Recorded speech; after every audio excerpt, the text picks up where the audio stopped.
মুস্তাফিজ আমাদের দলে থাকা মানে আমাদের সৌভাগ্য। ফিজ বন্দনায় এবার মেতে উঠেছে সকলে। টাইগার পেসারকে হীরার টুকরোর মতো সম্মান করছে পিএসএল এর তার দল লাহোর কালান্দার্স। এমনকি তার হাত ধরেই পাল্টে গেছে ফ্র্যাঞ্চাইজিটির পুরো বোলিং ইউনিট। অনেকে তাকে মুতিয়া মুরালি ধরনের সঙ্গে তুলনা করতে শুরু করেছেন। মুস্তাফিজের এমন কার্যকারিতা এবং কিভাবে তিনি বদলে দিলেন লাহোরের বোলিং ইউনিট, সেটার বিস্তারিত থাকছে রিপোর্টে। একজন বোলার পুরো একটি দলের বোলিং ইউনিটের ভারসাম্য পরিবর্তন করে দিয়েছেন, আর সেই বোলারটার নাম মুস্তাফিজুর রহমান। হ্যাঁ, টাইগার পেসারের কারণে বদলে গেছে লাহোর কালান্দার্সের পুরো বোলিং শক্তিমত্তা।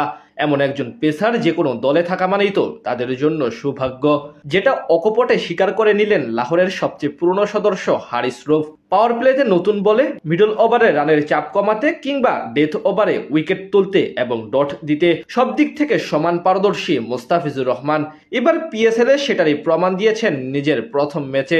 বর্তমান সময়ে 20 ওভারের ম্যাচে নিশ্চিতভাবে দুনিয়ার অন্যতম সেরা বোলার মুস্তাফিজুর রহমান। কিছুদিন আগে আইএল টি20 লিগে দুবাই ক্যাপিটালসের হয়ে অসাধারণ পারফরমেন্স করার পাশাপাশি গেল বছর জাতীয় দলেও দুর্দান্ত নৈপুণ্য দেখান এই বামহাতি।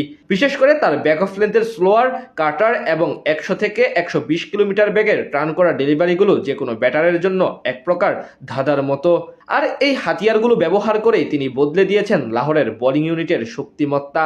তার এমন ভেরিয়েশন দেখে লঙ্কান গ্রেট মুতিয়া মুরালি ধরনের সাথে তুলনা করেছেন সাবেক পাকিস্তানি ক্রিকেটার ও ধারাভাষ্যকার রামিজ রাজা। তিনি বলেন, ফিজকে দেখে মনে হচ্ছে সে একজন বাঁহাতি মুতিয়া মুরালি ধরন।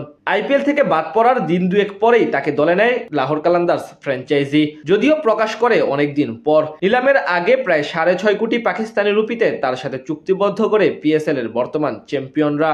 এবার আসলে বোলিং এর দিক থেকে সবচেয়ে শক্তিশালী লাহোর, বিশেষ করে পেস ডিপার্টমেন্টের দিক থেকে। তবে তাদের যেই 3 জন পেসার আছেন, শাহিন শাহ আফ্রিদি, হারিস রৌফ এবং ওবায়দ শাহ, তারা সবাই নতুন বলে গতির উপর নির্ভর করে বোলিং করেন। তার চেয়ে বড় কথা, এই 3 জনের একজনও স্লগ ওভারে বল করতে পারেন না। শাহিন শাহ আফ্রিদি কিংবা হারিস রৌফ দুজনই নতুন বলে ভালো করলেও শেষ 4 ওভারে প্রচুর রান খরচ করেন। তাই এদিক থেকে চিন্তিত ছিল ফ্র্যাঞ্চাইজিটি, যেটা দূর করতে কার্যকরী ভূমিকা রাখেন মুস্তাফিজ। তার আগমনে তাদের পাওয়ার প্লেতে 3য় ওভারের অপশন যেমন শক্তিশালী হয়েছে, তেমনি ডেথ ওভারের জন্য 12টি ডেলিভারির সমস্যার সমাধান হয়ে গেছে।